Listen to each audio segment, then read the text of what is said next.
예를 나누는 어떤 이 문화권의 서로 다른 모습을 나누는 것은 결국 이제 어떤 환경적인 요소가 많죠, 그죠?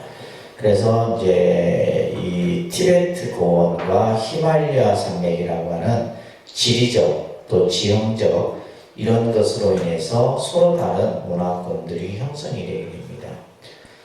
특히 기후라든지 풍토라든지 여러 가지 인종, 언어, 또 그다음에 관습 이런 것들로도 이제 이 중국과 인도는 뚜렷한 차이가 보여집니다. 우리가 지난 시간에도 봤듯이 인도는 우리가 이제 인더스 문명 혹은 이제 베다라고 하는 이러한 문명의 발생지도 했고요, 그죠? 또 중국도 마찬가지로 이제 세계 4대 문명 가운데 황하 문명이라고 하는 이 중국도 그만큼 이제 어떤 문화적인 요소 또 문명의 발달을 우리는 이제 엿볼 수가 있게 됩니다. 어떻게 보면 이제 이 불교가 인도에서 발생이 되었지만은 그 인도에서 꽃을 우리가 이제 피우기도 했고 때로는 또 이제 그죠 다른 종교로 인해서 또 침입을 당하고 박해를 당하기도 하고 이런 이제 과정들을 인도에서 겪지만은 이러한 어떤 모습이 이제 중국으로 불교가 전래되게 됩니다. 자 여기 이제 지도를 한번 보시게 되면 이쪽이 이제 인도죠, 그죠? 부처님 탄생지를 비롯해서 이제 주로 이제 불교가 이제 크게 꽃을 피웠던 자리입니다. 이제 이 지금 빨간 선은 이제 이 동북아시아 쪽, 다시 말해서 중국 또 우리나라, 일본으로 이제 불교가 전래되는 그런 어떤 모습을 나타내고 있고요. 이제 이 파란색 그 화살표는 이제 소승불교, 다시 말해서 동남아시아 쪽으로 불교가 전래되죠.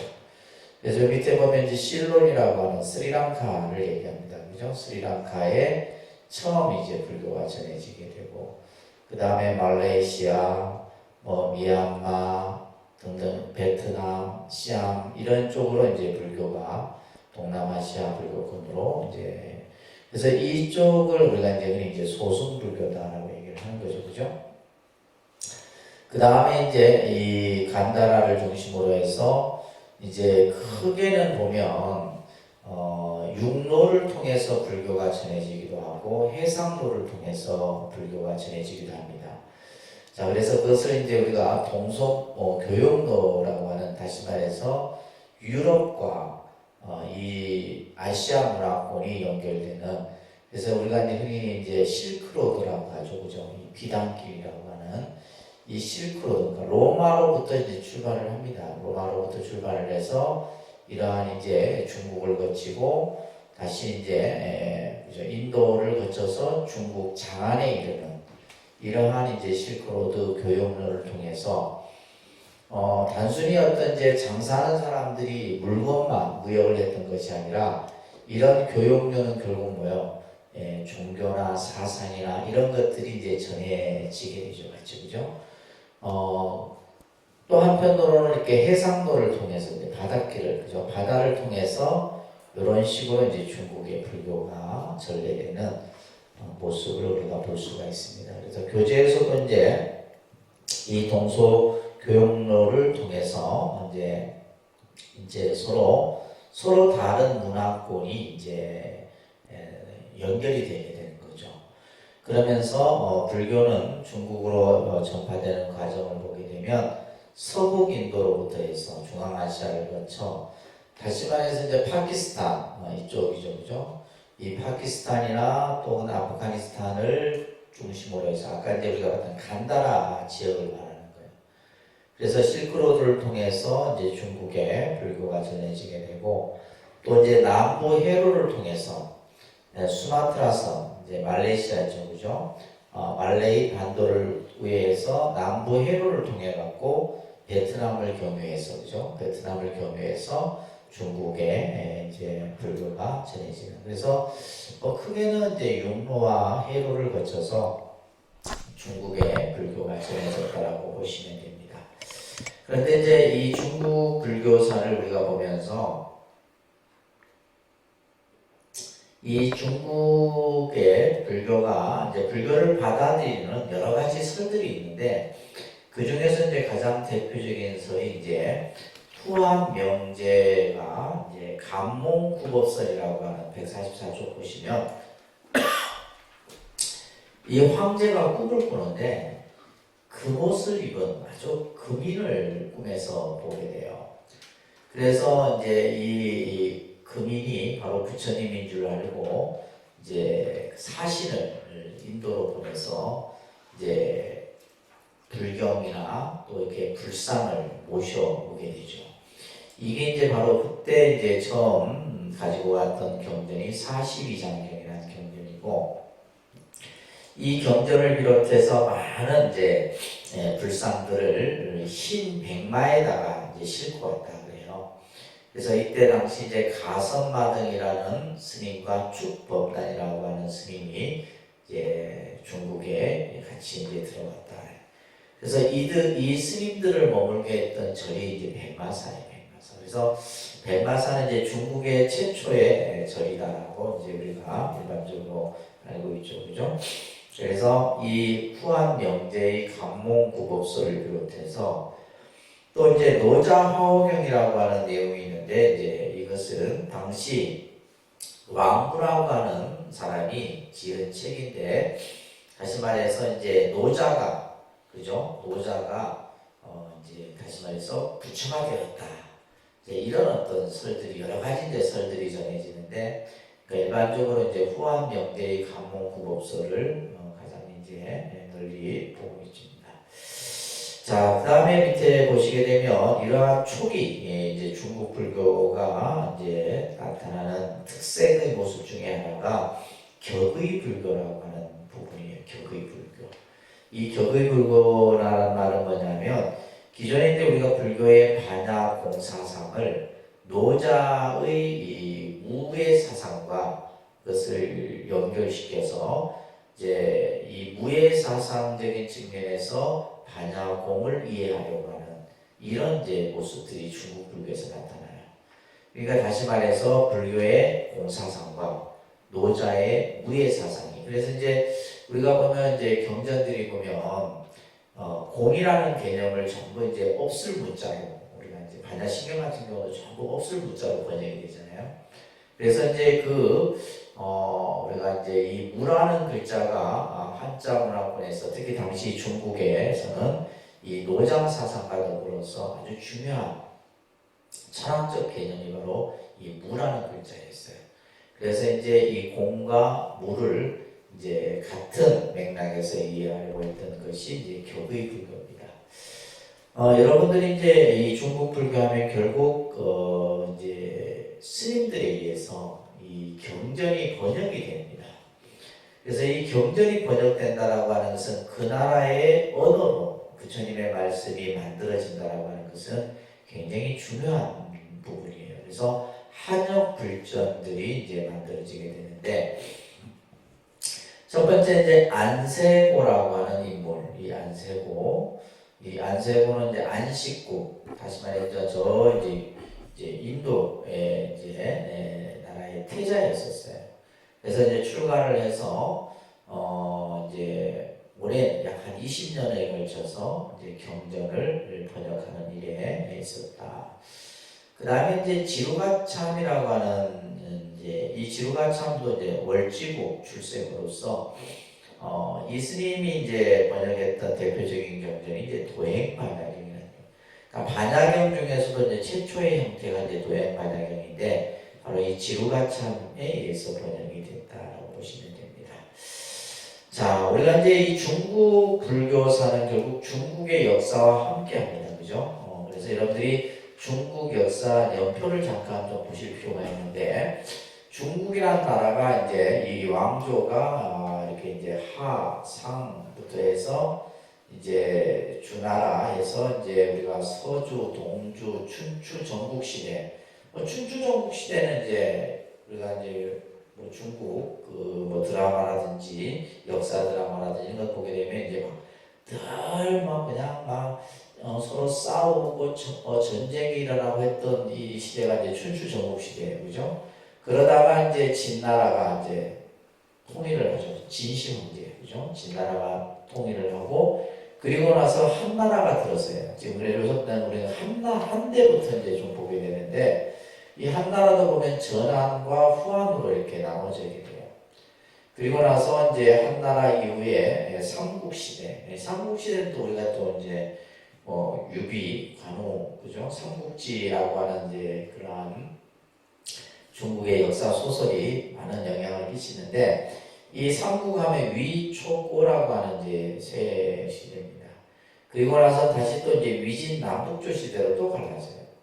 그러니까 중국 역사도 보면 이제 서로 막 전쟁을 하다가 또 하나 나라가 통일을 하고 그리고 나서는 또 다시 갈라지고 계속해서 이제 이런 역사를 보게 됩니다.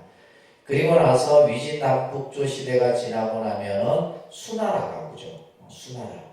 그러니까 수나라는 이제 이때는 뭐냐면 이제 5세기경이니까 이제 고구려가 이제 현재 그 우리가 흔히 말하는 지금 중국까지 영토를 확장했던. 그래서 이제 우리 이제 여러분들 수양제하고 그죠 연개소문 뭐 이런 이제 그 역사 이야기들을 여러분들이 이해하시면 되는데 실제 이 수나라의 양제 같은 경우는 이제 불교를 굉장히 숭상했던 황제입니다. 그리고 나서 이제 수나라에 이어서 이제 또 중국이 통일을 이루는데 이제 당나라가 이제 걸리게 됩니다. 이 당나라는 이제 우리나라로 치면 어디에 해당돼요? 이제 신라가 삼국을 통일해서 통일신라 시대가 돼요. 그래서 이제 우리가 이 불교적인 입장에서 보면 이 당나라 때 불교가 굉장히 크게 일어납니다. 우리나라도 마찬가지잖아요. 통일신라 시대 때에 불교가 크게 꽃을 피우듯이 중국도 이 당대가 그래요. 그러다가 잠시 5대 16국 시대 또 혼란기를 또 접어듭니다. 그러다가 이제 송이 건국이 되죠, 그죠? 이 송대는 북송과 남송으로 갈라지는데 이때가 이제 어디 시대예요? 고려 시대죠. 우리나라에 보시면. 그래서 이 송대 때는 이제 불교하고 유교하고 유학하고 굉장히 같이 이렇게 발전하게 되는데 특히 이제 선이 이제 송대 때 선종이 크게 일어납니다. 선종이. 그래서 이제 우리가 이제 이 고려 시대 때도 마찬가지듯이 이제 고려 말이 되면 이제 점점 불교는 힘을 잃어갔죠, 그죠? 그러면서 조선이 건국이 된다. 그때가 바로 뭐예요? 원명청 시대입니다. 그래서 원나라가 고려 말에 그죠? 고려 말에 이제 우리나라를 침략을 해서 그 원나라가 이제 지배를 그래서 강화도 해군도 하고 뭐 이런 이야기들 있잖아요, 그죠? 그래서 이때가 원대예요. 그 다음에 명청 이때가 이제 뭐냐면 임진날 이제 조선 명나라가 이제 임진왜란 때 우리나라 원군으로 오고 이게 이제 명나라입니다. 그 다음에 청나라 요 때가 이제 거의 조선 우리나라로 치면 조선 고려 말에서부터 조선까지의 역사예요.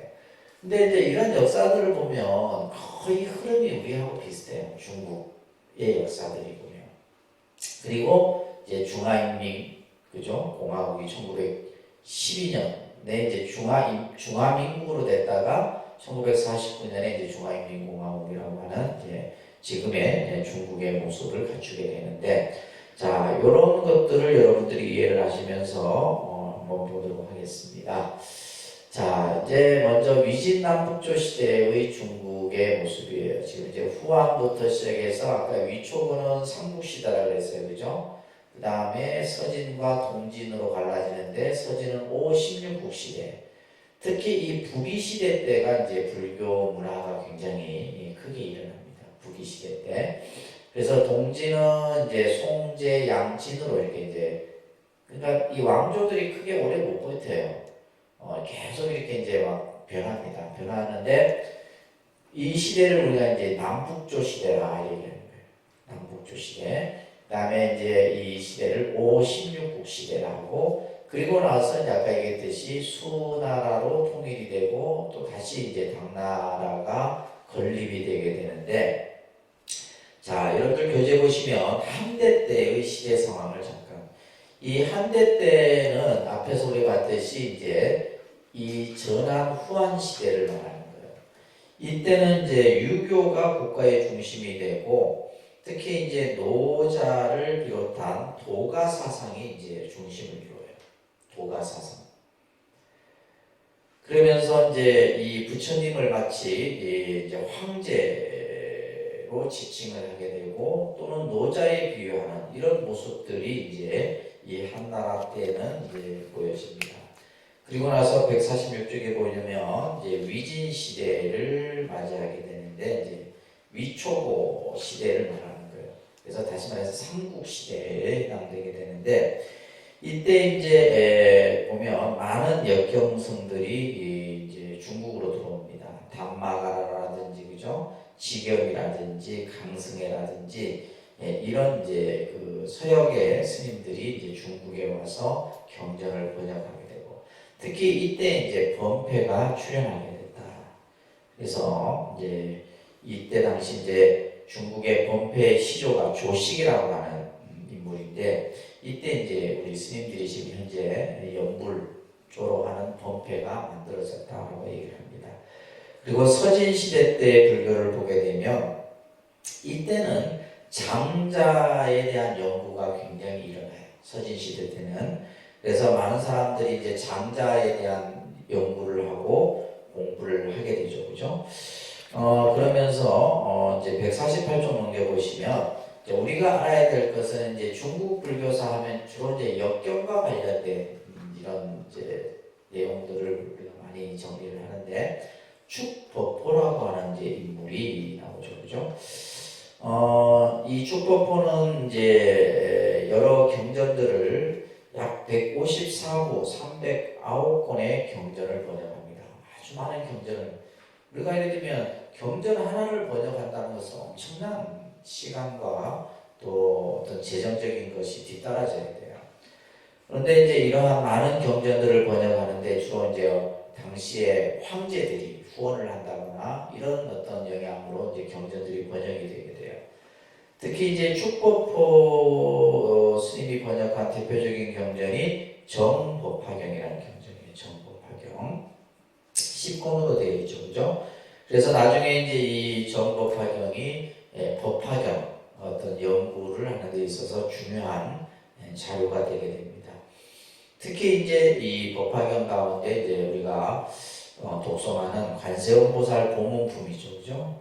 일명 관음경이라고 하는데, 그래서 이것으로 인해서 이제 중국의 관음 신앙이 널리 보편화되는 그런 또 이제 모습도 우리가 볼 수가 있고. 아까도 이제 처음에 얘기했듯이 이제 초기 중국 불교의 모습 중에 하나가 이제 격의 불교를 얘기를 합니다. 그래서 이제 당시에 이 노장 사상이 발달이 되는 그 시절인데, 그래서 아까도 얘기했듯이 노자의 무의 개념과 그 불교의 어떤 반야의 공사상과 이것을 이제 서로 이렇게 같은 개념이다라고 이해하는 것이 격의 불교예요. 그러니까 쉽게 말해서 이제 불교의 사상들이 있는데 여러 사상들이 있겠죠, 그죠? 이 사상을 중국에서 이제 노장이나 장자나 이런 사상들하고 서로 비슷하다라고 이제 주장하는 것이 격의 불교였던 거예요. 이런 이제 모습들이 많이 나타납니다. 그래서 노장 사상을 통한 불교 사상이 폭넓게 자리 잡아가게 되고, 이러한 어떤 격의 불교는 서진부터 동진 시대까지 이제 크게 나타났다라고 하는 것을 우리가 볼 수가 있습니다. 동진 시대가 되게 되면, 자 이렇게 보시게 되면 이제 중국 지도인데 이제 이게 이제 동진과 전진으로 이렇게 나눠지게 돼요. 동진과 전진. 그다음에 이제 이때는 지금 이제 요 성이 이제 우리가 이 말하는 만리장성이죠, 그죠? 그리고 이제 고구려가 영토를 이제 이 당시는 신라 뭐 가야가 있었고 그죠? 백제가 조금 요런 이제 시대적 상황이었습니다. 그래서 동진 시대하면 317년에서 420년 사이에 나타난 모습이라고 보시면 돼요. 자, 이때는 이제 여러분들 149쪽에 보면 이 스님도 여러분들이 꼭 기억을 하셔야 되는데 불도징이라고 하는 후조 때 구자국의 승려예요. 구자국. 하지만 인도 서역의 승려라 이 말이에요. 그래서 약 38년에 걸쳐서 부처님 가르침을 전하는데 힘을 썼는데 특히 이 불도징이라는 스님은 아주 그 아주 신통이 아주 기묘했어요. 그래서 이제 이 신통술이 뛰어나서 마치 그 어떤 신통의 달인으로 널리 이렇게 알려졌던 인물이 바로 불도징이고 제자들이 10,000명에 가까웠다. 그리고 당시 사찰도 893개나 이렇게 되는 절들을 이렇게 당시 이제 세워지게 됩니다. 대표적인 제자로는 도안이라고 하는 스님이 이제 이 불도징의 제자예요. 그래서 이 도안이라고 하는 이 스님도 아주 이제 중국 불교사에서 이제 중요한 인물이에요. 왜? 지금까지는 격의 불교를 사람들이 주창을 했는데 이 도안 스님은 격의 불교를 뭐 했어요? 배척을 해버린 거예요. 아니 어떻게 부처님의 공사상과 노자의 무예 사상이 같으냐? 아니다, 다르다 이 말이에요. 그래서 공을 일체제법 본성공적이라고 이렇게 이제 불교는 불교인 것이지 어째 불교와 그죠? 노장 사상이 같을 수 있느냐? 이렇게 이제 주장했던 인물이 바로 이제 이 도안이라고 하는 스님이에요. 그리고 특히 이제 도안 스님은 오실본 삼불력을 주창하게 되는데, 다시 말해서 이제 경전을 한어로 번역할 때 5가지 규정 내에서 원형을 읽더라도 그만둘 수 없다라는 상. 다시 말해서 뭐요?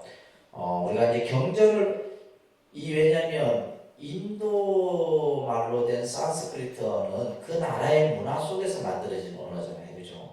우리가 사용하는 한글이라고 하는 이 언어도 마찬가지예요. 우리의 문화 속에서 만들어진 언어다 이 말이에요. 그러니까 이 언어를 이 나라의 언어로 번역을 하는데 얼마나 어렵겠어요. 그러니까 이제 그 번역을 하는데도 그 기본 원형을 읽지 않은 상황에서 번역을 지속할 수 있도록 이렇게 했던 거고, 삼불력이라는 말은 번역을 하는 데 있어서 뭐예요? 제멋대로 이제 함부로 막 그냥 이렇게 그죠? 번역에 이렇게 좀 이렇게 적합하지 않은데 제멋대로 바꾸어서는 안 된다라는 이러한 것들을 이제 이 도안 스님이 주창했고, 특히 이제 우리가 이제 경전을 여기는 지금 교재에 나오지 않는데 경전을 우리가 이제 구조를 얘기할 때 서분, 정정분, 유통분이라고 하는 3분 구조가 있어요. 그래서 모든 경전은 이제 3분의 그러한 기본 틀을 갖추도록 하는데 이것을 만들었던 분이 바로 도안 스님이에요. 경전의 기본. 그래서 서분, 정정분, 유통분이라고 하는 3분의 구조를 이제 갖추도록 이렇게 이제 했죠. 자, 이 도안 스님과 더불어서 여러분들이 또 꼭 기억해야 될 분이 바로 후진 시대 때의 구마라집 스님이에요. 구마라집. 344년에서 413년. 이제 이런 또 생몰연대가 다 이제 나옵니다. 그죠? 그래서 이 구마라집 스님은 정말 이제 중국의 역경사에서 아주 큰 핵을 긋는 인물이죠. 지금 여러분들이 뭐 많은 이제 불교 사상들을 쭉 공부했었는데, 이 구마라집이라는 분과 이제 중국 출신이에요. 현장 스님은 당나라 때 인물인데, 이 두 분을 여러분들이 꼭 기억하셔야 됩니다. 이 두 분을 이대 역성이다. 가장 위대한 역경가다 이런 말이에요. 두 사람을. 왜 그러냐면 이제 구마라집 스님이 번역한 경전들을 우리가 보통 구역이라 얘기를 하고, 현장 스님이 번역한 경전들을 신역이라 그래요. 그래서 여러분들 이제 쉽게 대표적인 구마라집 스님이 번역한 경전이 뭐냐? 금강경이에요. 우리가 독송하는 금강경이 있죠. 이 금강경은 금하라 집스님이 번역한 거. 또 우리가 이제 늘 독송하는 반야심경, 이건 누가 번역했냐면 현장 스님이 번역한 거예요. 그래서 이제 우리가 법화경 같은 경우도 이제 구마라 집스님이 번역을 해요. 그러니까 구마라 집스님이 번역한 것은 문장이 굉장히 간결하고 이해하기가 쉬워. 굉장히, 그러니까 번역을 잘한 거죠, 그죠? 오류도 적고. 그래서 이제 우리가 중국 불교에서 대표적인 이제 그죠? 역경승을 든다면 누구? 구마라 집스입니다. 아시겠죠? 그러니까 이분은 누구예요? 인도 스님인데 중국 한자어로 이제 한자어로 이제 경전을 번역한 거예요. 현장 스님은 중국 스님인데, 그죠? 다시 어떻게 해요? 범어를 가지고 중국말로 번역을 한 거. 그래서 아주 이제 우리가 이 두 분은 잘 봐야 되는 인물이죠. 특히 후진의 왕이었던 요홍이라고 하는 왕이 이 번역을 지원을 합니다. 그래서 지금도 마찬가지지만 경전을 우리가 번역하는 것은 엄청난 지원이 필요한 거예요. 이제 예를 들면 한 사람이 혼자서 하는 게 아니에요. 수백 명이 모여갖고 이제 글자들을 대조하고 비교하고. 지금도 이제 우리 불교 이제 이 경전을 연구하는 스님들이 어떤 식으로 이제 경전을 우리가 이제 연구를 하냐면, 처음에 이제 그죠, 인도의 산스크리트 이제 범어본이라고 그러죠, 그죠?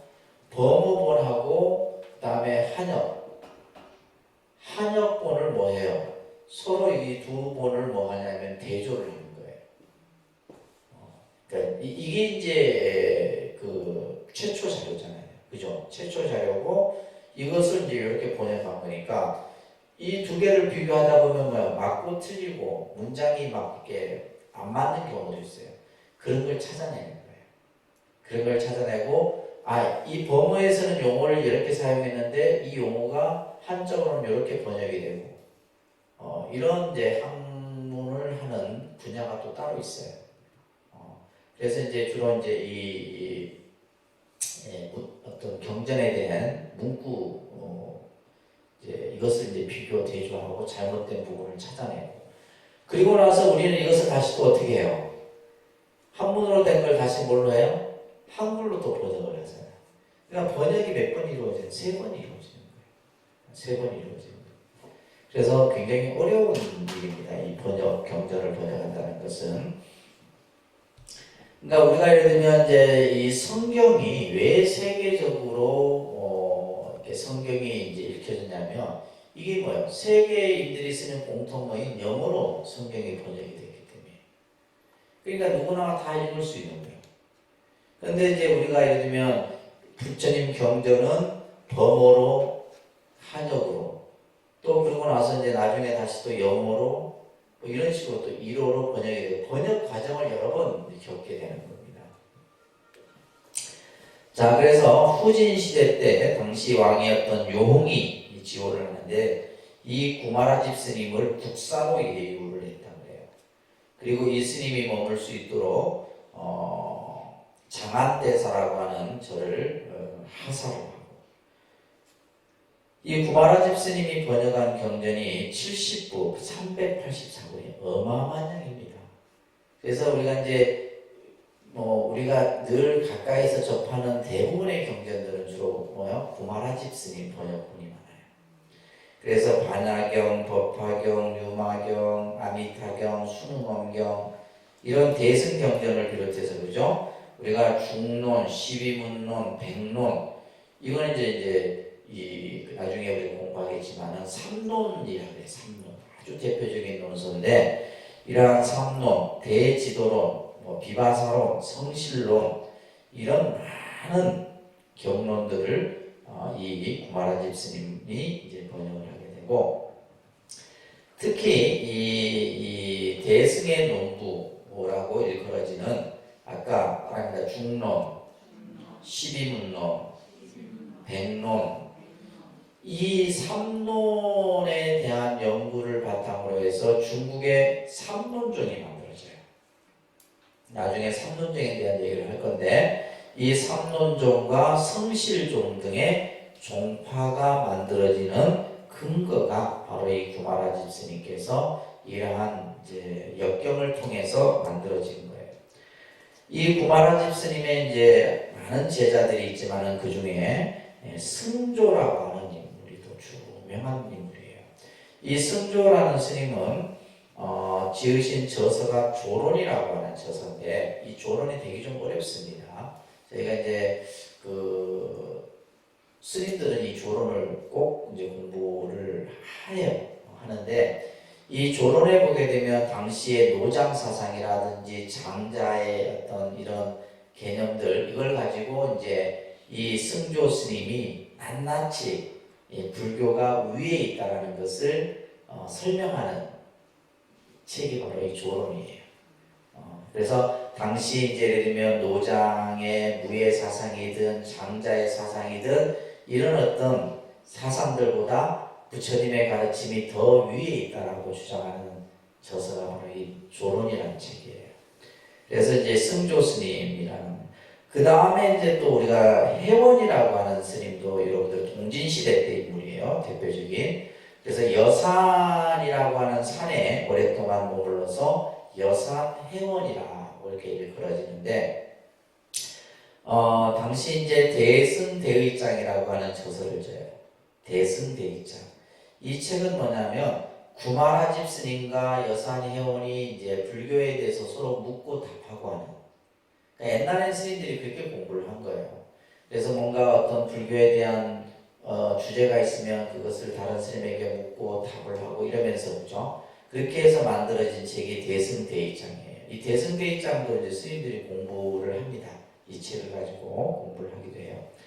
특히 여산해원 스님은 백년사라고 하는 백년결사를 이제 만들어서 사람들을 모아놓고, 그죠? 당시 123명의 이제 뭐 스님들 또 제가자들 이런 사람들을 다 모아놓고 이제 결사를 하는 거예요. 무슨 결사를 하냐? 서방 극락세계에 왕생하는 그러한 기도를 하는 거예요. 우리가 요즘 말을 하면 백일기도, 천일기도, 뭐 만일기도 하듯이, 그죠? 백년 결사를 하게 되는 거예요.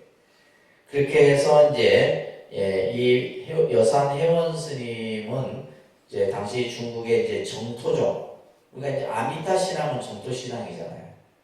정토 신앙 배웠잖아요, 그죠? 아미타 신앙인 정토종의 개조가 되는 거예요. 중국 불교상에서. 그래서 이제 이 여산해원 선사도 여러분들이 잘 알아야 되고, 그 다음에 이제 도생이라고 하는 동진시대 때 도생이라고 하는 스님은 도노성불설을 주장하고, 그러니까 도노성불설은 나중에 이제 우리가 선에 와서는 도노사상인데, 이 개념을 이제 이때 이 지금 도생이라고 하는 스님이 주장을 해서, 그 다음에 이제 특히 대반열반경이라는 경이 또 번역이 되게 됩니다. 열반경이 번역이 되고, 자, 그 밑에 보시게 되면 당시 이제 중국은 인도 스님들이 중국으로 오기도 하고 중국의 스님이 인도로 가기도 해요. 그러면서 이 스님들이 뭘 쓰냐면 기행문을 씁니다. 이게 이제 유명한 네 종류의 기행문인데, 이제 여행기라 그러는 거죠. 우리가 이제 여행하면서 이제 그 모든 여러 가지 그에 대한 환경이나 음식이나 뭐 문화나 이런 것들을 다 기록하는 거예요. 그래서 당시 이제 법현이라고 하는 스님이 불국기라고 하는, 다시 말해서 여규천축기라는 말인데, 천축이라는 말은 인도예요. 인도를 갔다 왔던 것을 기행문으로 쓴 것이 이제 바로 법현 스님의 이제, 이거는 이제 아주 이제 일찍 쓴 기행문인 거죠, 그죠? 그 다음에 이제 여러분들이 아는 이제 현장 스님, 당나라 때 현장 스님은 대당서역기라고 하는 기행문을 써요. 대당서역기. 그러니까 대당서역기라는 말은 뭐예요? 당나라에서부터 장안, 다시 당나라의 수도가 장안인데 장안에서부터 출발을 하는 거예요. 출발을 해서 어디로? 실크로드를 타고, 그죠? 인도까지 가는 거예요. 그래서 인도에 가고 인도의 부처님 성지들을 다 찾아갑니다. 그걸 전부 기록을 해요. 그때 이제 만들어진 이제 하나의 어떻게 보면 소설 같은 내용이 서유기죠. 손오공과 사오정, 현장법사, 그죠? 삼장법사 이런 얘기가 여기에서 만들어지는 거예요. 그래서 인도에 가서 부처님 경전을 가지고 또 오는 거죠. 그래서 이제 우리가 서유기에서 나오는 그런 손오공이라든지 이런 인물들이 뭐냐면 삼장법사가 부처님 경전을 가지고 다시 인도에서 중국으로 건너갈 때 엄청나게 험난한 그 여정이잖아요. 그래서 스님이 장안까지 편안하게 도착할 수 있도록 그 내용이 만들어진 게 서유기예요. 그 다음에 이제 신라 때 해초라고 하는 스님이 이제 우리나라 스님도 이제 다 들어가잖아요. 유명한 이게 기행문이죠. 왕호천축전이라고 하는. 그래서 이 지금 기행문의 제명에서 나왔듯이 어디예요? 천축, 다시 말해서 인도를 갔다 온 기행문. 이제 이 해초 스님은 더 힘들게 갔어요. 어떻게 하냐면 배를 타고 중국으로 가서 중국에서 다시 실크로드를 타고 인도로 갔다 오는 이 아주 엄청난 험난한 여정의 그러한 기행문을 해초 스님이 되고, 당나라 때 의정 스님이라는 스님도 남해 귀귀전이라고 하는, 그래서 이제 우리가 이 가장 대표적인 기행문이라고 얘기를 합니다. 자, 그리고 나서 이제 남북조 시대가 되게 되는데, 이때 이제 북이의 태무제라고 하는 이제 북이의 태무제가 이제 화북의 여러 나라, 당시 이제 여러 나라들을 이제 통일을 하게 돼요. 그래서 이게 이건 지금 4세기 초에 이제 516국 시대 때의 모습인데, 이때 보게 되면 뭐 후조, 후연해서 뭐 엄청나게 이제 여기 보면 전진이 있고 후진이 있고, 그죠? 이게 동진이 있고 이렇게 이제 있는데, 그러니까 중국의 516국 시대는 완전히 그냥 서로 이제 이렇게 나라들이, 그죠? 서로 다 나눠져 갖고 서로 늘 끊임없이 전쟁이 이루어지고 그랬던 이제 시대예요. 그러다가 이제 이 남북조 시대가 되게 되면, 여기 보시게 되면 이제 여러분들 교재에도 이제 보면 북이하고 서이로 나눠지게 되고, 그 다음에 이제 남조 시대는 송에서, 그죠? 송에서 이렇게 이제 양으로 나눠지게 되는 이런 이제 시대가 남북조 시대. 크게 이제 남북조 시대라고 얘기를 합니다. 이 시대 때는 여러분들 154쪽에 보시게 되면 한역 불전에 대한 본격적인 연구가 시작이 돼요. 그래서 지금까지도 계속 경전들이 이제 이제 번역이 됐지만은 이 남북조 시대 때부터는 좀 더 이제 경전에 대한 이 연구가 활발해집니다. 그러면서 이제 불교의 여러 학파가 생기게 돼요.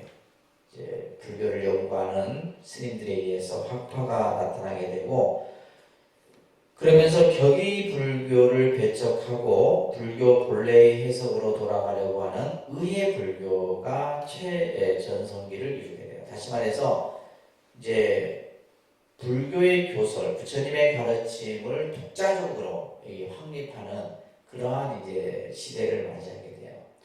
그러면서 이제 그러다 보니까 도교와는 끊임없이 대립 관계를. 그래서 이제 중국 불교는 늘 이 도교와의 관계에서 때로는 불교와 도교가 비슷하다라고 주장하면서 서로 이렇게 화해 분위기도 했다가, 때로는 도교와 대립을 하기도 했다가, 그래서 나중에 이제 여러분 나오겠지만은 중국의 역대 이제 왕조들이 불교를 탄압했던 황제들이 있어요. 근데 그 중에 가장 큰 요인이 뭐냐면 도교와의 문제 때문에 벌어진 일이에요. 도교와의 문제 때문에. 특히 이제 불교 문화가 이 남북조 시대 때 발달이 되게 되는데, 굉장히 건축이라든지 미술이라든지, 그래서 특히 이제 북위 시대 때 수도가 이제 낙양입니다. 낙양. 낙양이라고 하는 이곳을 중심으로 해서 이제 불교 문화가 꽃을 피우게 되고, 이때 이제 웅강과 용문석굴이 이제 조성이 돼요. 나중에 이제 뒤에 보여드릴 텐데, 그 다음에 이제 이때 보리달마가 중국에 처음 이제 인도에서 도착을 하게 됩니다. 그러면서 이제 국가 권력에 의한 불교 탄압들이 나타나게 돼요. 그래서 이제 대표적으로 북위의 태무제, 요게 이제 무자가 들어가죠. 그래서 이제 우리가 보통 이 무자가 들어가는 임금들이 보면 불교를 탄압을 좀 많이 했어요. 그 다음에 그래서 삼무일종이라 해서 세 명의 무자가 들어가는 임금이 있고 마지막에 종자가 들어가는 인물이 있는데, 이 삼무일종에 대한 이제 이 불교의 폐불의 그 사건들이 이제 중국 역사상에서 일어나게 됩니다. 그 다음에 북주의 무제가 폐불을 일으키는데, 이것을 조금 이제 정리하면서 보도록 할게요. 먼저 남조의 불교를부터 먼저 볼게요. 자, 먼저 송의 불교인데, 송나라 무제는 이때 이제 여러분들이 3번이라는 표시를 보시게 되면 구나발타라라고 하는 스님을 우리가 눈여겨볼 필요가 있어요. 이 구나발타라라는 스님도 서역승인데 많은 경전들을 번역을 합니다. 그래서 52부 134권의 경전을 번역을 하는데, 특히 승만경이라든지 과거 현재 일과경이라든지 정암경이라든지 이런 경전들을 구나발타라 스님이 이제 번역을 하고, 그리고 나서 이제 이 송에서, 자 보시면 이제 송에서 제로 넘어가죠, 그죠? 송에서 제로 넘어가게 되는데, 이때 이제 고제와 무제 임금이 있는데, 이때 임금 이 두 분들은 이제 불교에 대해 상당히 이제 뭐랄까 이렇게 불교를 숭상했던 임금들이었어요. 그래서 이제 스님들을 초청해서 이제 불경을 이렇게 듣기도 하고 이랬다는. 특히 이제 이 시절에도 이제 제나라 때도 이제 여러 번역가들이 나오게 됩니다. 그러다가 이제 156쪽에 보시게 되면 이제 우리가 흔히 말하는 양무제 많이 들어봤죠, 그죠? 양나라 때 이제 이 무제 임금이, 그래서 이 양무제는 불교, 그러니까 중국 불교상에서 가장 호불 왕이라고, 불교를 아주 숭상했던 대표적인 왕이 바로 이 양나라 무제입니다. 양나라 무제. 그래서 실질적으로 이제 많은 절들을 세워요. 동태사나 대경사나 대지도사나 뭐 이런 많은 절들을 세우고 무차대를 열고, 특히 이제 여러분들이 양무제 하면 누구와 기억이 나요? 아까 달마대사가 중국에 와서 이제 누굴 만나요? 양무제를 만나는 거예요. 그래서 양무제가 이제 달마 스님을 보고 나서는 이 보통 분이 아니거든. 다 봐도 범상치가 않다 이 말이에요.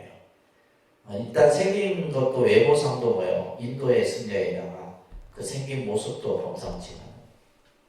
그래서 양무제가 자신의 이제 행적을 대해서 내가 왕위에 오른 이후로 많은 절을 짓고, 그죠? 또한 많은 스님들을 공양을 하고 그렇게 이제 그러면서 이제 달마대사에게 제가 한 이러한 일들이 공덕이 얼마나 됩니까? 이렇게 달마가 뭐라 그래요? 공덕이 없다, 무공덕이다, 이런 유명한 얘기죠, 그죠? 그래서 이제 이 무제라는 임금이 이제 바로 이제 불교를 굉장히 숭상을 하게 되고, 그리고 나면 이제 이 진의 이 불교 시대가 열리게 되는데, 뭐 진은 그냥 넘어가시면 되겠고요. 그 다음에 이제 북조 시대를 맞이하면서 이제 북이불교라고 하는 시대를 맞이하게 돼요. 이때 여러분들 158쪽에는 보시게 되면 뭐 이 북이 시대 때도 뭐 태조 도무제 같은 경우는 불교를 신봉을 했었던 황제지만은 특히 이제 태무제, 이제 처음 이제 불교를 아주 폐부를 시켰던 황제입니다. 이 태무제는. 그래서 도교와 불교의 어떤 대립이 굉장히 일어났었던 시대예요. 그래서 이제 태무제가 결국 도교 편을 들어줍니다. 그죠? 도교 편을 들어줘서 또 그런 측면도 있고, 이제 당시에는 뭐 사찰들이 앞에서 우리가 뭐예요?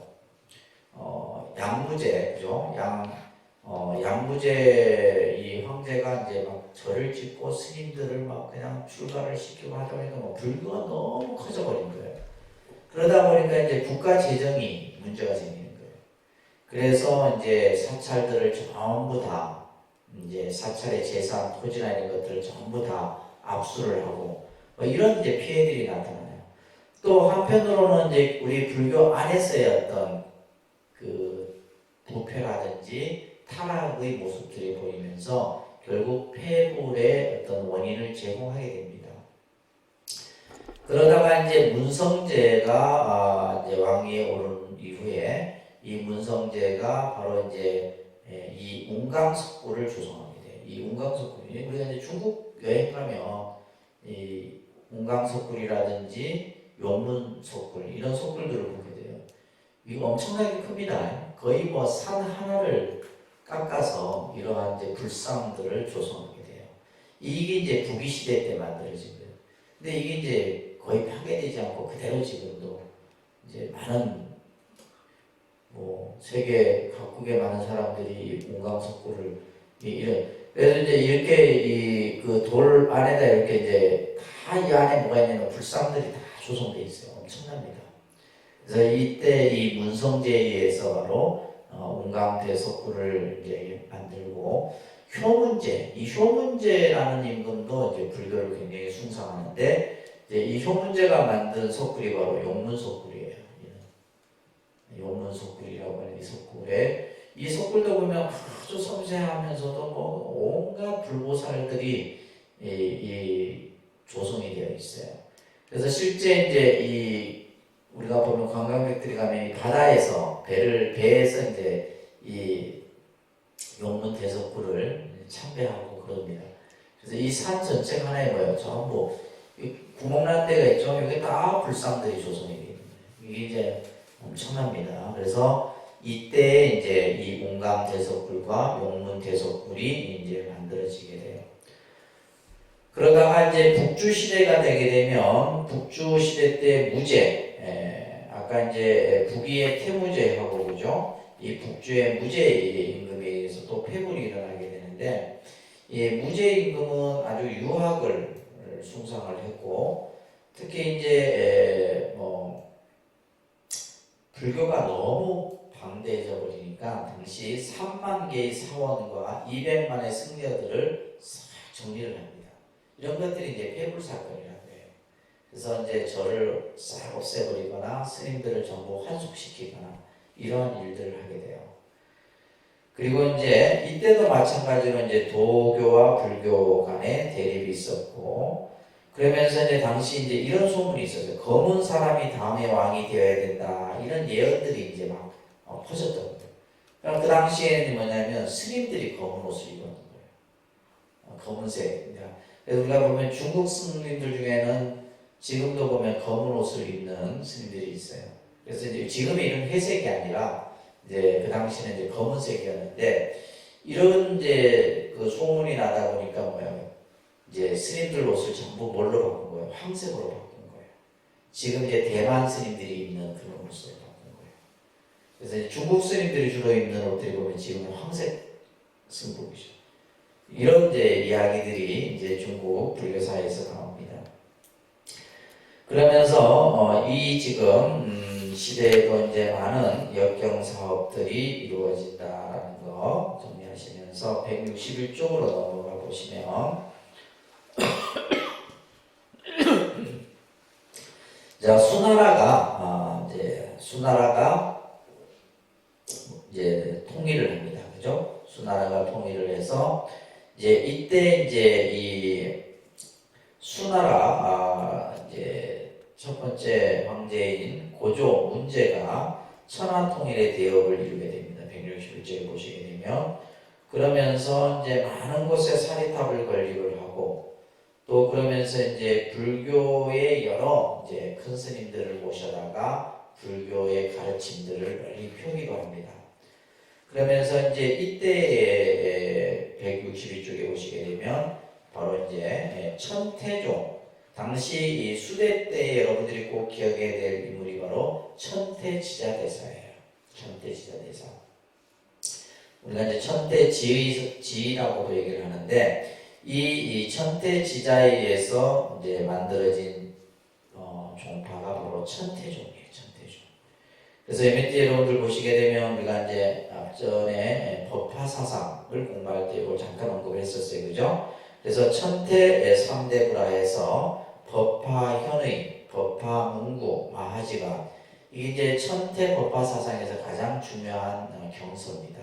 경책인데 이것을 이제 바로 천태지자대사가 이것을 저술해서 천태종의 어떤 시조가 되는 거예요. 중국 천태종의.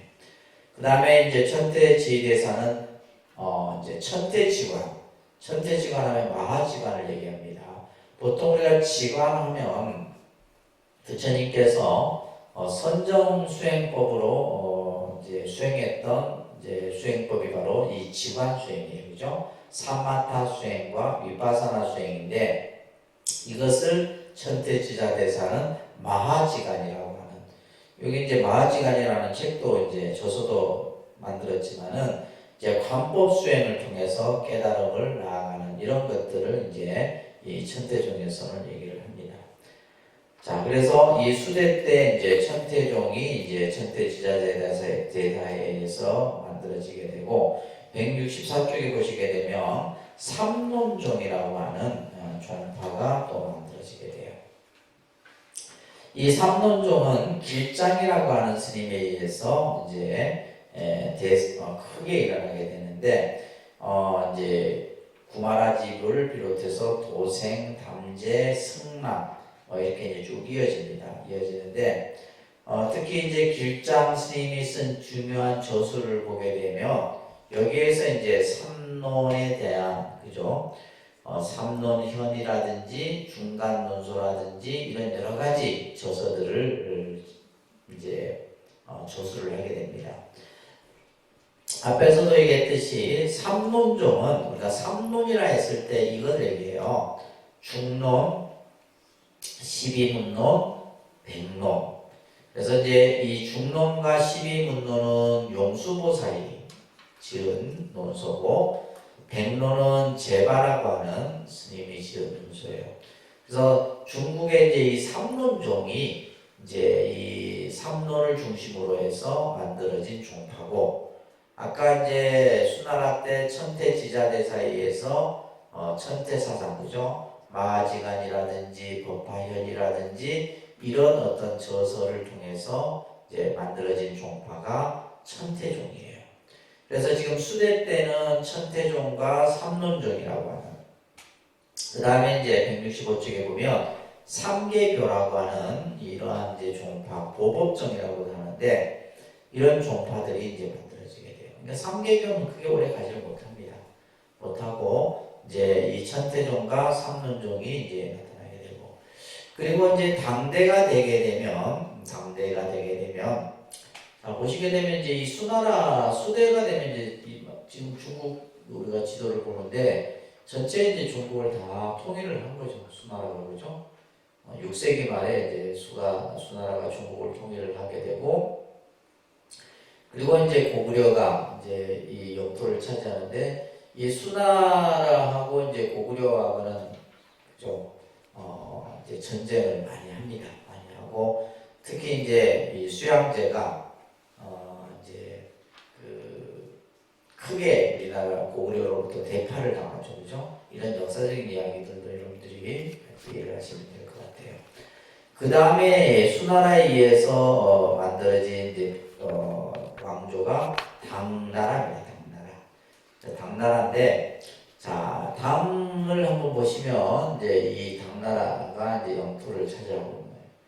이때는 이제 신라가 이제 삼국을 통일해서 그죠? 발해하고 이제 신라가 이제 이렇게 위치하게 되고, 이때는 이제 예를 들면 당나라가 이제 당시 이슬람 제국하고도 이제 서로 이제 뭐랄까 전투를 벌이기도 하고 이런 이제 시대입니다. 그래서 당나라의 수도는 장안이었죠, 그죠? 장안을 당나라 수도로 정하고 이때가 이제 불교가 가장 이제 화려하게 꽃을 피웠던 시대다. 그래서 특히 이제 당나라 시대 불교의 특색에 꼭 기억해야 될 것이 바로 뭐냐? 종파 불교가 아주 융성해졌다. 그래서 대표적으로 따라합니다. 법상종, 하엄종, 정토종, 선종, 밀교, 그러니까 이런 종파들이 이제 당나라 때 확 일어난 거예요. 앞에 이제 수나라 때는 뭐가 일어났었고, 선태종, 삼론종이 일어났었고, 그죠? 그래서 이러한 이제 종파 불교들이 융성하게 되는데, 결국 이거는 뭐냐면 경전이 이제 번역이 됨으로 인해서 부처님의 가르침들이 이제 중국 사람들 눈에 들어오기 시작한 거예요. 그래서 이제 당나라 때 이제 대표적인 역경가를 누구라고 그래서 현장이라고 그러잖아요. 그죠? 현장 스님. 그래서 이제 그 밑에 보시면 4대 역경가를 이렇게 쭉 해놨는데, 진제라고 하는 또 이제 우리가 보통 진제 3장, 현장 3장, 불공 3장, 구마라집 3장, 끝에 뭘 다 붙이냐면 3장이라는 3장 법사라고 하는 이 호칭을 다 붙입니다. 그러니까 이 분들이 이제 뭐냐면 경율론 3장에 능통했던 분이에요. 경은 경대로, 노는 논대로, 율은 율대로 전부 다 볼 수 있었던 능통했던 분들을 이렇게 호칭을 합니다. 그래서 불공 3장, 현장 3장, 진제 3장 이렇게 붙이는 거예요. 자, 그래서 이제 이 당나라 불교의 시대적 특색. 당나라는 이제 그 왕조가 좀 한참 오랫동안 가죠.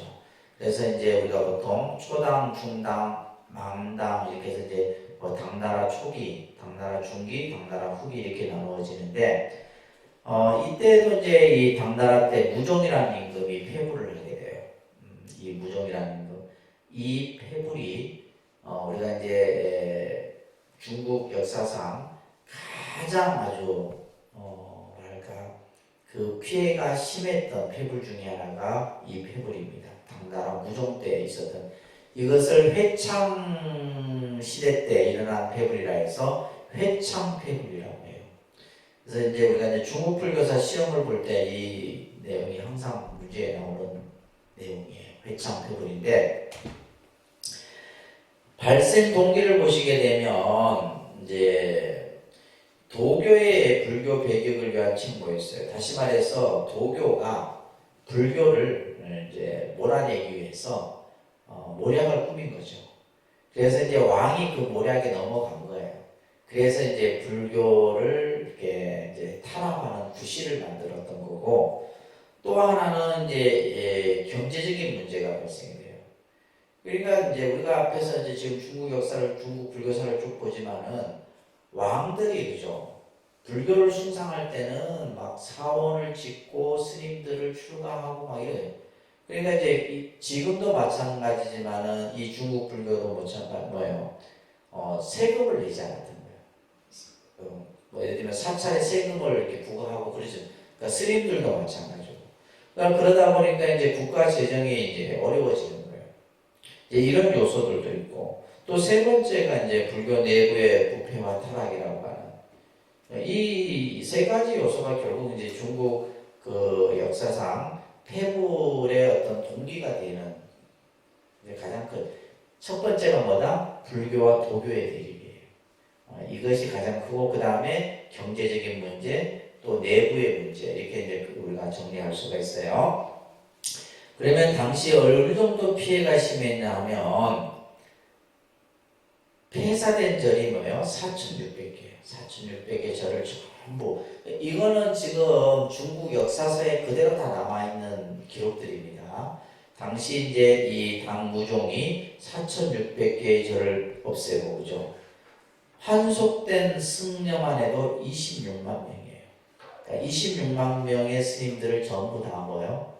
환속을 시켜버린 거예요. 엄청난 피해죠. 그리고 장안과 낙양에 4개의 사찰만을 남겼는데, 그 사찰에는 딱 스님들 30명만 머물게 했다. 이렇게 기억해요.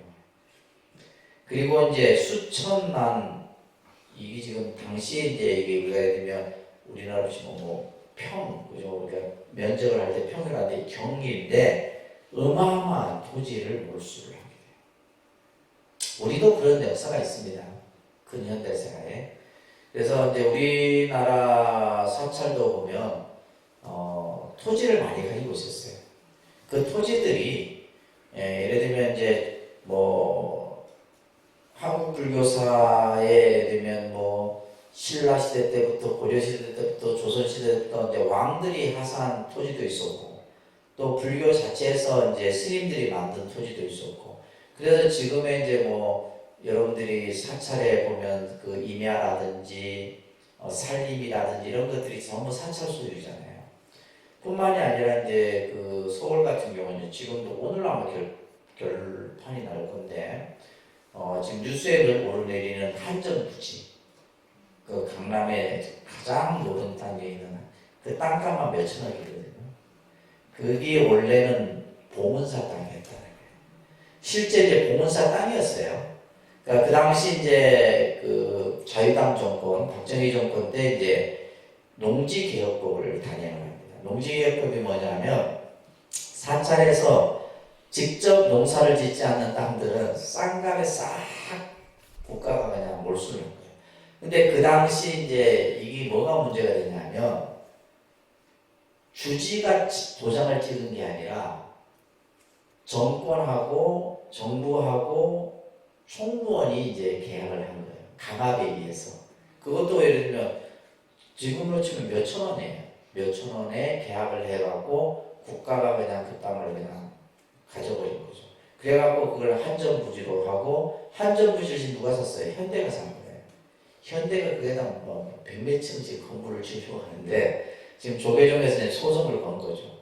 그러니까 국가 권력에 의해서 우리가 무리의 의지 없이 그냥 빼앗긴 땅이다.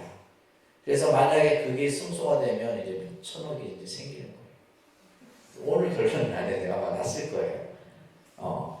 안 나더라도 이제 그래서 이제 당시 봉은사 강남 그러니까 실제 봉은사 그 옆에 보면 무역센터라든지 그죠 코엑스라든지 이런 건물들이 있죠. 다 봉은사 땅이에요.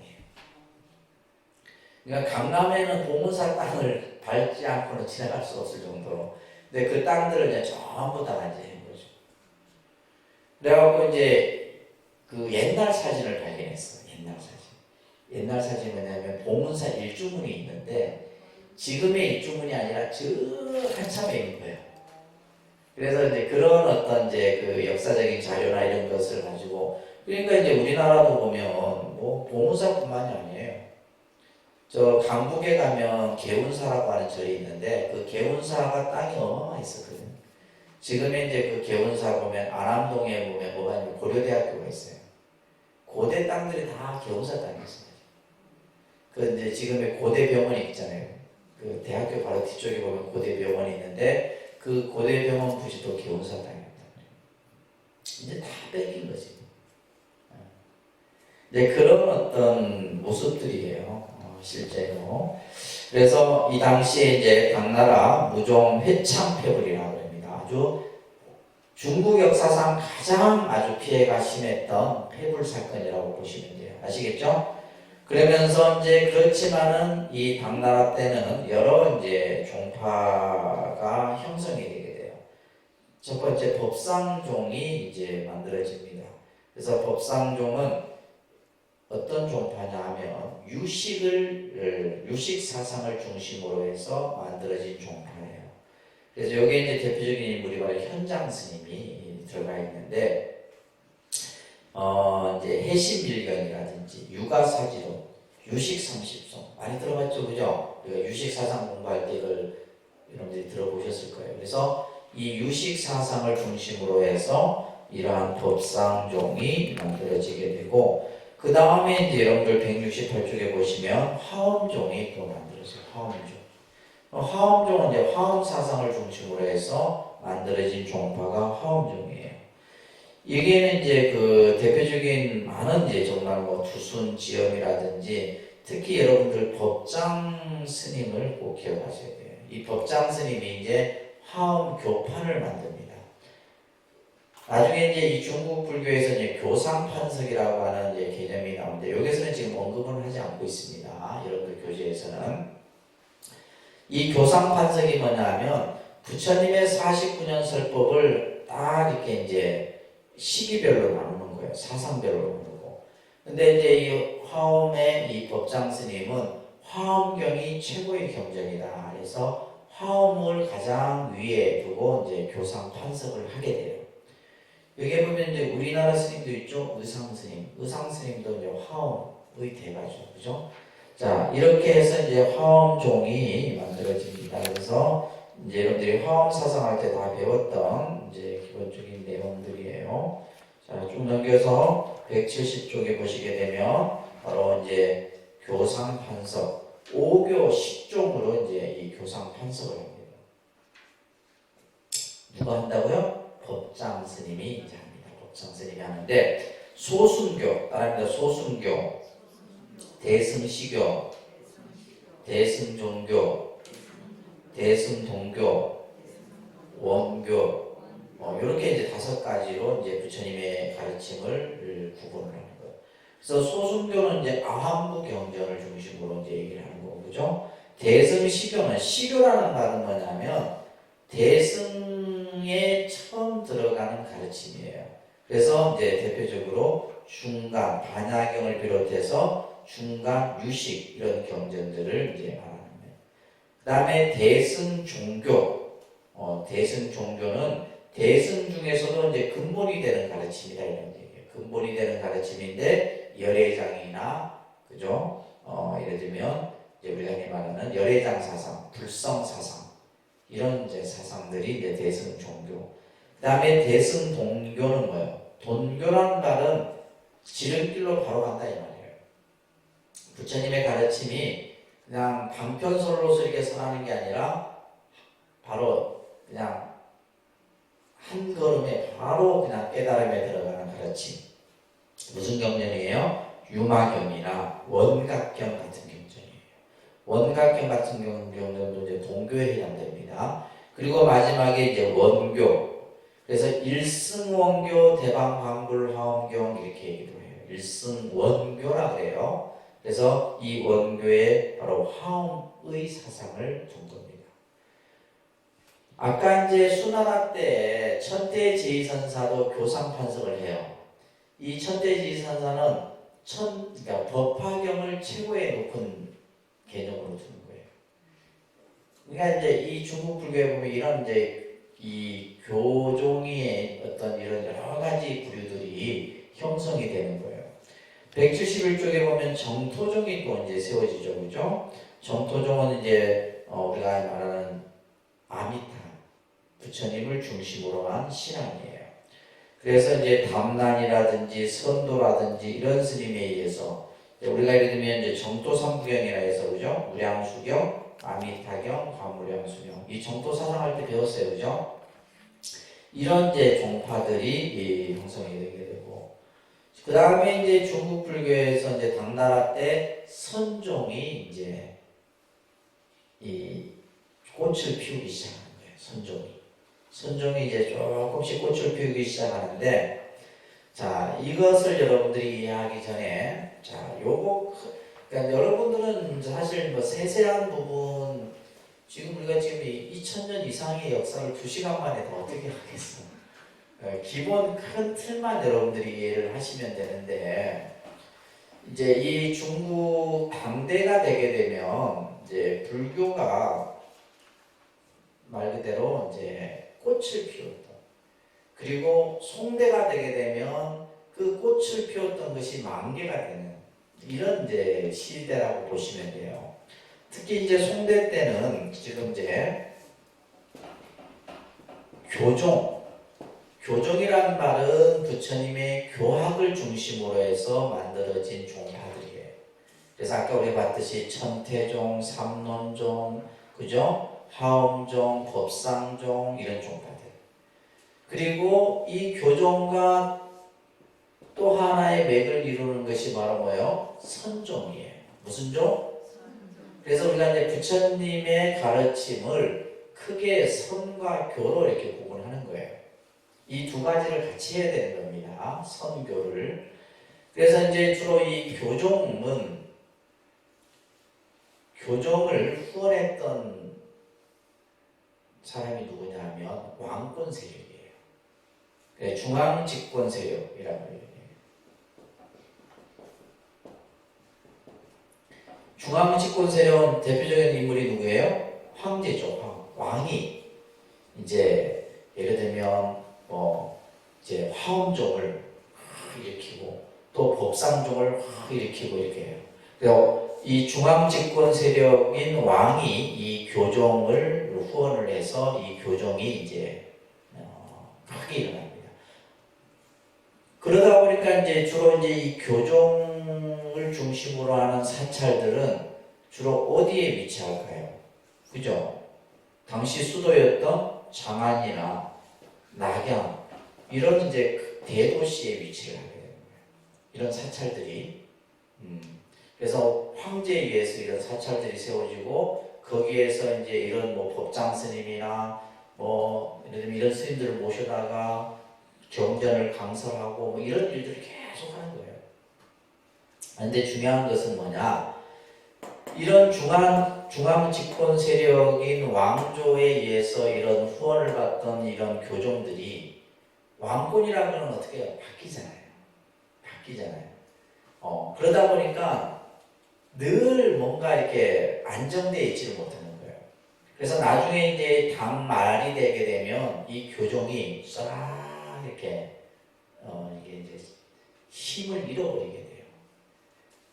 그리고 나서 이제 이 선종은 중앙 집권 세력과 이렇게 손을 잡는 게 아니라 이 선종은 주로 어디에 있냐면 지방에 위치해요.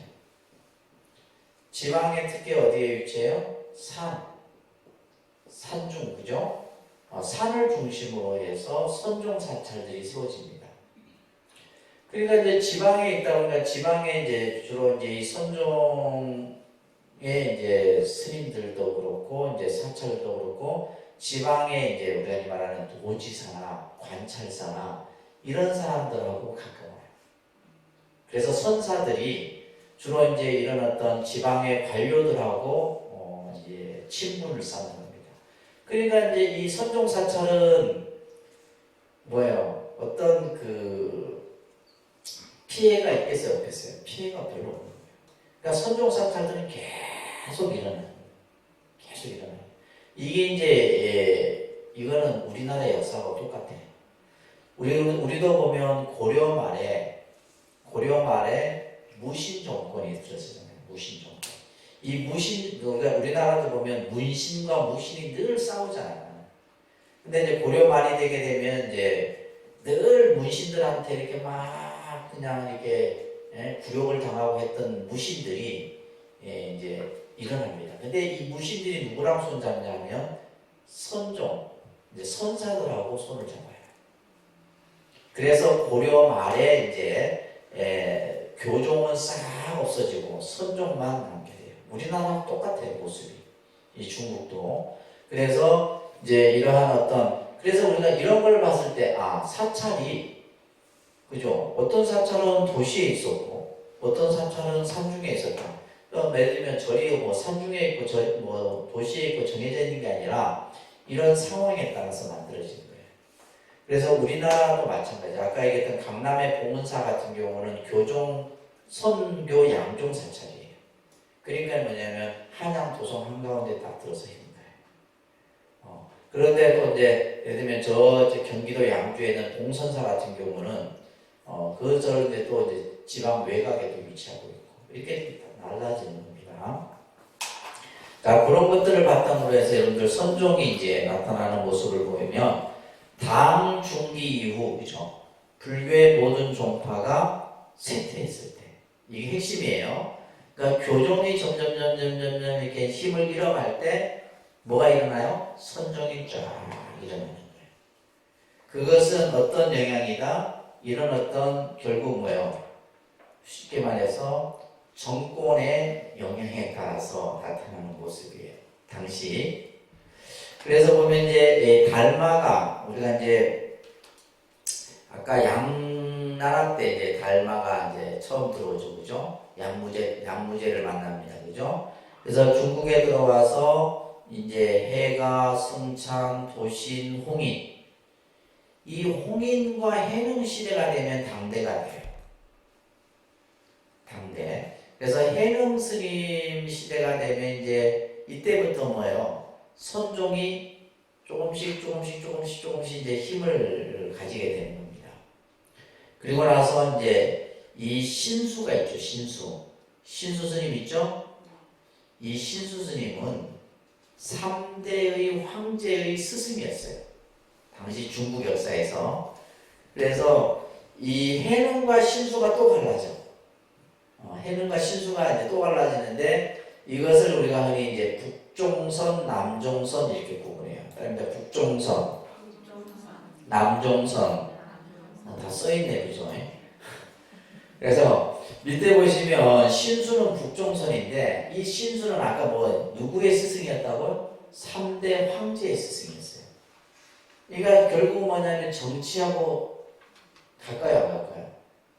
가까운 거예요. 그러니까 이 나중에 북종선은 오래 가지를 못해요. 그러니까 이 정치 권력하고는 불가원 해야 돼. 가까이 하면 안 돼, 사실. 왜냐하면 정권이 바뀌면 힘을 잃어버리거든요. 그렇죠? 정권이 바뀌면 또 힘을 잃어버리는 거예요. 그런데 이제 육조 해능인 남종선은 뭐냐면 정치하고 별 관계가 없어. 오로지 뭐예요? 스님들을 수행시키고 교육시키고 이러면서 이제 이 남종선이 크게 일어나는 거예요. 이것이 언제까지? 송나라 때까지 이제 이어지는 거예요. 당나라가 멸망을 하고 송이 건국하면서 이 선종은 계속 꽃을 피우게 됩니다. 그러면서 173쪽에 보시게 되면 오가 7종이라고 하는 선종의 종파가 만들어져요. 아까 이제 우리가 교종도 여러 종파들이 만들어졌잖아요. 그러니까 중국에 이제 이 오가 7종이라고 하는 이게 이제 전부 누구로부터 시작되냐면 육조 해능으로부터 시작이 됩니다. 육조 해능으로부터 해서 오가 7종이라는 종파가 만들어지는데 따라합니다. 위암종, 임제종, 운문종, 법안종, 조동종 이런 종파들이 이제 시간대별로 이렇게 쫙 만들어지는데 우리 한국 불교의 선맥은 어디로부터 만들어지냐면 임제종이 종품을 이어가고 있는 거예요. 우리 집 조계종이 있죠, 그죠? 조계종의 그 선풍은 바로 이 임제 선풍을 잇고 있다. 그래서 이제 이 임제종의 이제 이 대종고라고 하는 인물은 송나라 때 인물입니다. 송나라 때 인물인데 이 대종고는 사대부들하고 굉장히 교류가 많았었어요. 그래갖고 이제 이 대스님께서 사대부들하고 당시 이제 사대부들도 선에 대한 관심이 많은 거예요. 선이 이제 너무 막 일어나니까. 그래서 이제 이 대종고 스님에게 선이란 무엇이고 깨달음이란 무엇이고 이런 걸 막 질문할 거 아니에요? 그러면 대스님이 또 설명을 해줘. 편지로. 그것이 바로 뭐예요? 서장이라는 책이에요. 서장. 우리 이제 스님들이 이제 선을 공부하는데 필독서입니다. 서장이라는 책인데 그 서장에서 대스님께서는 바로 가나선에 대해서 설하고 있는 거예요. 그래서 이 가나선이 지금의 한국의 선의 그 수행의 핵심이 된 겁니다. 그 다음에 조동종은 굉지정각이라고 하는 스님이 이제 묵조선. 그래서 이것은 이제 일본선에 영향을 줘요. 이 조동종은 어디에 영향을 준다? 일본선에 영향을 주고 우리는 뭐예요? 임제종의 그죠? 이 가나선이 우리나라에 영향을 주고 그래서 일본은 조동종이 많습니다. 일본도 임제종이 있는데 임제종보다는 조동종이 더 이제 세력이 커요. 자, 그래서 이러한 선종이 나타나게 되고 그러면서 밀교가 또 전래가 됩니다. 이 중국의 당나라 때 밀교가 나타나서 그래서 이러한 이제 여러 이제 교종과 선종이 같이 일어났던 시대가 바로 무슨 시대다? 당대다. 그죠? 아시겠죠? 요걸 꼭 기억하세요. 그래야지 이제 이 중국 불교, 인도 불교, 우리나라 불교를 보면 이제 큰 불교의 흐름이 여러분들 머릿속에서 이제 그려지는 거예요. 뭐 세세한 거는 이제 예를 들면 이제 이 중국 불교사 같은 경우는 저희가 학부 한 3학년 때 한 학기 강의를 들어요. 근데 다 들어도 이렇게 막 자세하게도 못해요. 원체 많으니까. 예를 들면 뭐 그러니까 우리가 중국사 했을 때는 말 그대로 왕족의 역사를 보지만은 우리는 뭐예요? 중국 불교사잖아요. 그러니까 불교가 이렇게 발전되어져 있는 모습을 보는 거기 때문에 그렇지만 또 뭐요? 그 시대의 왕조도 이제 같이 곁들여서 봐야 됩니다. 이제 5대의 불교가 되게 되면 이때는 이제 바로 이제 막 또 다시 이제 당나라가 멸망을 하게 되고 중국이 또 혼란기를 접어들어요. 그러다가 이제 이때 후주 시대 때 세종이라는 임금이 이제 패부를 해요. 여기 끝에 뭐가 들어있어요? 종이 들어있어요. 그래서 이제 다른 왕들은 무라는 이 왕명이 그 왕의 이름이 들어있는데 마지막에 이제 이 세종 임금이 이제 패부를 하게 돼요. 자, 그러면서 이제 이 5대 시대의 불교를 우리가 넘어가서 176쪽에 보시게 되면 지금 이제 이 5대 시대 봐보세요. 얼마나 이 중국이 그러니까 하나의 당나라로 이렇게 합해졌다가 이렇게 갈라져 버리는 거예요. 이렇게 이제 막 각각의 막 그냥 뭐 남당 뭐 이런 식으로 뭐 전부 북한 뭐 이런 식으로 전부 굉장히 아주 그냥 혼란의 시대다. 그 시대가 이제 또 이제 누가 통일을 해요? 송나라가 통일을 하게 됩니다. 송나라가 통일을 하게 돼요. 그래서 이때는 이제 또 이쪽은 뭐예요? 거란족이 또 영토를 차지하게 되고, 그죠?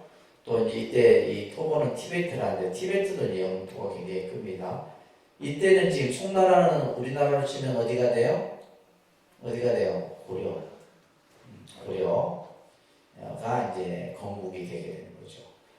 그래서 이제 이 송나라 시대 때도 이제 불교 문화가 굉장히 특히 이제 선종이 크게 일어났던 시대고 고려도 마찬가지로 이제 국교가 불교가 되면서 불교 문화가 꽃을 피웠던 시대가 또 고려 시대입니다. 그죠? 자, 송나라 때 불교의 특징은 이제 뭐냐면 제종융합의 시대다. 제종융합의 시대라는 것은 여러 종파들을 이제 뭐예요? 하나로 이제 모으는 거예요. 하나로 모으는 이러한 시대적 특징이 나타나고 그러면서 이제 교단의 발전을 이루게 됩니다. 특히 이제 여러 가지 이제 그 송나라 때는 좋은 모습도 있었지만 안 좋은 모습도 보여져요. 불교 안에서. 그래서 예를 들면 이제 뭐 여러 가지 도첩이 매매가 되게 돼요. 도첩이 뭐냐면 스님들 신분증이에요. 그러니까 이제 이때는 이제 스님들이 어느 정도 사회적 지위가 있게 되다 보니까 막 그냥 이제 일반 평민이 막 스님으로 이렇게 막 변장을 하기도 하고 이런 어떤 폐단들이 나타나게 됩니다.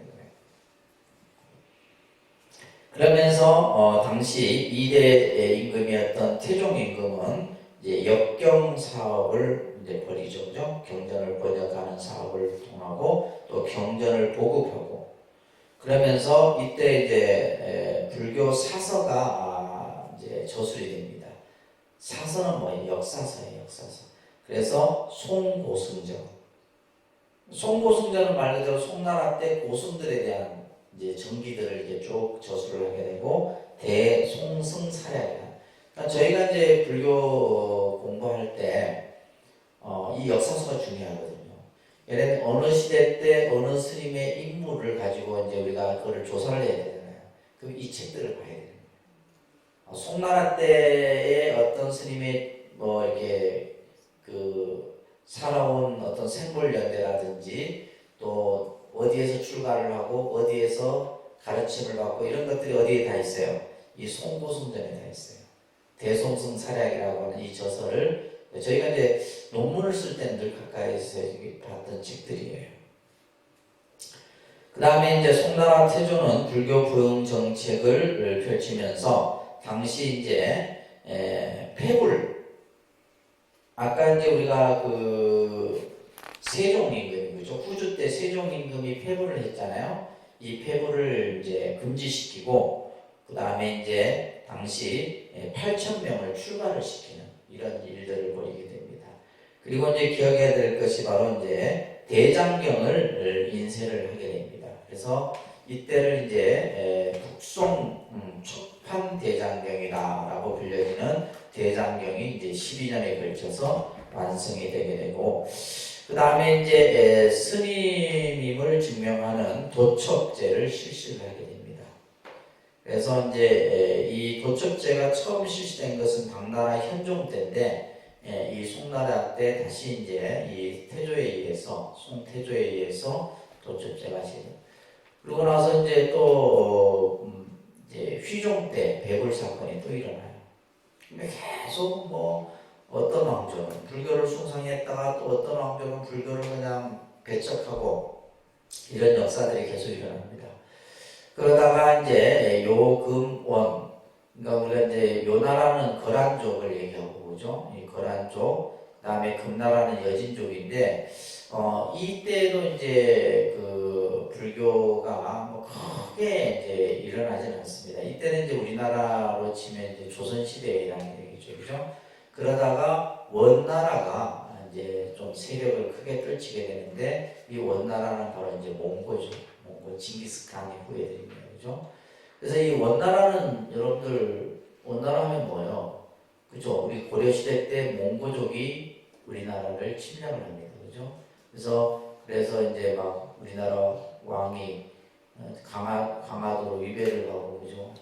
이런 역사적인 사실들인데 이때 이제 이 원나라가 이제 고려에 들어오면서 라마교가 들어오게 돼요.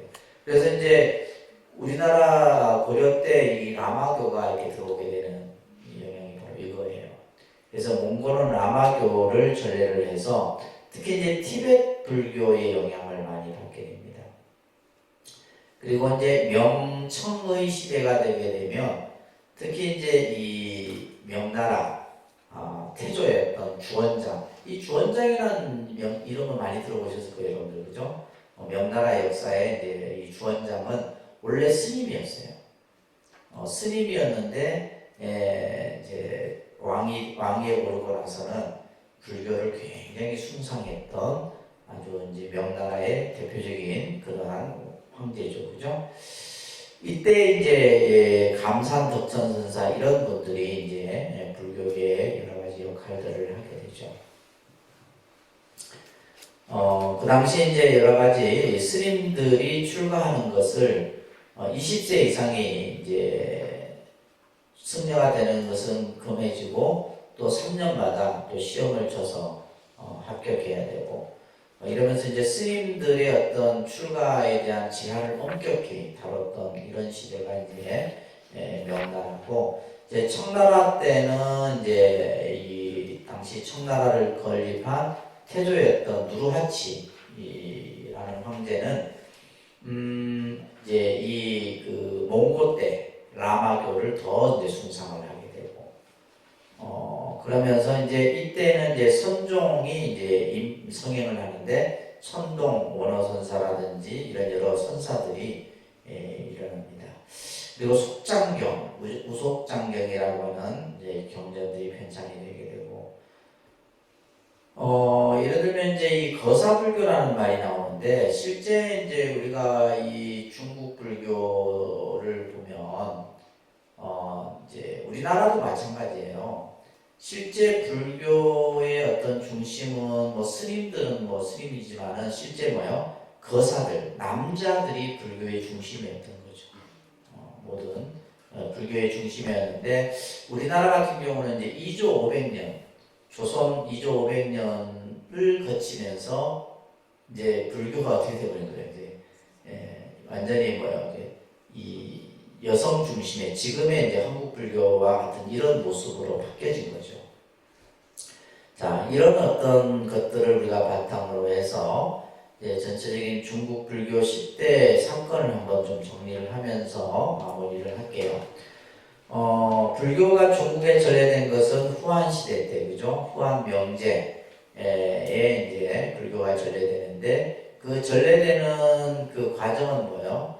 이제 실크로드를 통해서 이제 용도로 전해지기도 하고, 해상로를 통해서, 그죠? 불교가 전해졌다라는 거. 그래서 처음에 이제 불교가 전해졌을 때는 중국의 이제 노장 사상이 원체 성행하다 보니까 이제 격의 불교, 다시 말해서 불교의 사상과 노장 사상이 서로 상통하는 이런 이제 시대가 이제 동진 시대에 나타나게 되고, 특히 이제 많은 역경성들이 그죠 중국에 들어옴으로 인해서 이제 경전들이 번역이 되기 시작한다는 거. 그래서 이제 중국의 불교가 이렇게 보편화될 수 있었던 요인 중에 하나가 바로 뭐다? 경전 번역이에요. 아시겠죠? 경전이 번역이 됨으로 인해서, 그러니까 중국 사람들이 경전을 볼 수 있잖아요.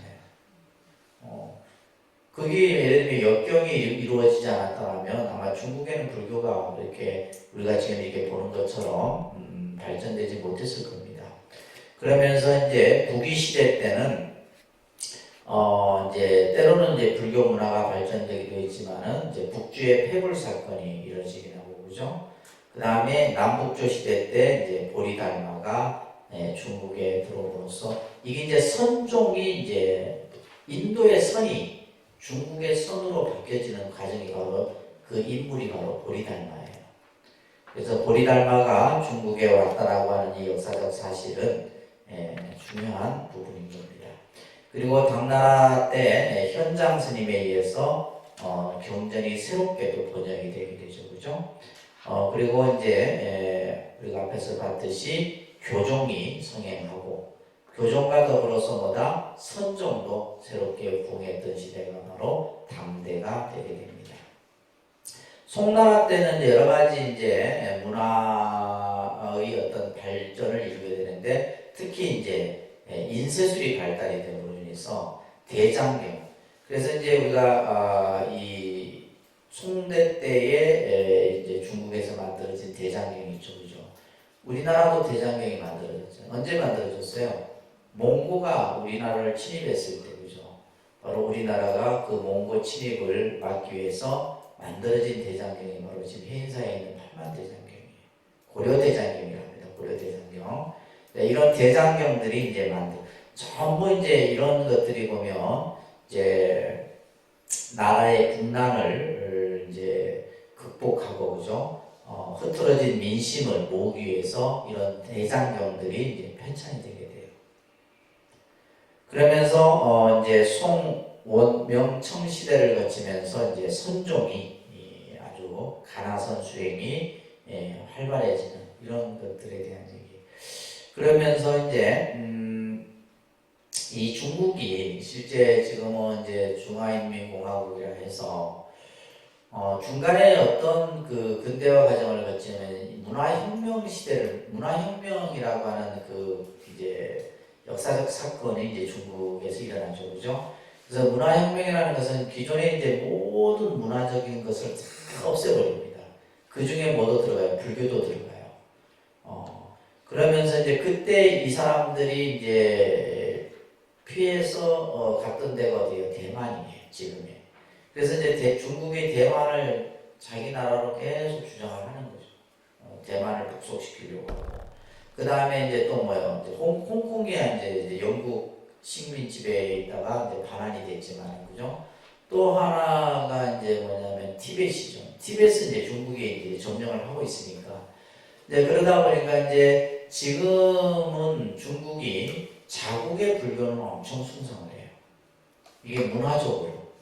그래서 이제 사원을 당시 문화혁명 때 부서진 사원들을 새로 건립하고 스님들을 국가 재원을 들여갖고 교육을 시키고 엄청나게 뭐 유학도 보내고 다 합니다. 그래서 실제 이제 기독교는 철저하게 뭐예요? 철저하게 이제 이제 선교라든지 이런 걸 하지 못하도록 하고 그 대신에 자국의 불교는 엄청 키우고 한국 불교도 못 들어오게 합니다. 한국 불교도 이제 들어오지 못하도록 하고 자기네 이제 중국 불교만을 이제 크게 이제 키우죠. 이제 그런데 이제 다행스럽게 이제 이러한 이제 중국 불교가 이제 우리나라로 그죠. 당시 이제 우리가 아까 얘기했던 당나라 때는 교육이 활발해집니다. 그러다 보니까 이제 우리나라의 많은 스님들, 그래서 여러분들 신라 시대 때 누구예요? 자장 스님, 의상 스님, 원측 스님 이런 스님들이 이제 또 뿐만이 아니라 이제 우리가 신라 하대부터 고려에 이르기까지 우리나라에 구산 선문이 들었었죠. 구산 선문이 들었었는데 지금의 조계종의 종조가 뭐냐면 도의국사예요. 이 도의국사가 당시 이제 중국에 가서 서당지장이라고 하는 이 서당지장 스님의 시대가 이제 송대 때 거의 이제 당 말쯤 될 겁니다. 요때 이제 이 서당지장의 문화에 가서 이 서당지장의 스승이 누구냐면 할아버지가 누구냐면 아까 얘기했던 육조해능이에요. 그래서 이제 그 선맥을 이제 가지고 우리나라에 와서 이제 선문을 연 것이 부산선문이에요. 그래서 이것이 이제 한국 불교가 그러니까 때로는 이제 의상스님 같은 경우는 중국에 가서 화엄을 배우기도 했지만은 또 한편으로 뭐요? 중국의 화엄을 전하기도 했던 인물이기도 해요. 그래서 이제 이 중국 불교가 결국 한국 불교의 어떤 교학이나 선에 영향을 끼치고 또 이제 우리 한국 불교는 어디에 영향을 끼쳐요? 일본에 불교를 전하는 이런 이제 동북아시아권의 불교의 모습들을 여러분들이 이제 다음 시간 이제 한국 불교사를 끝으로 해서 불교사를 정리를 하겠습니다.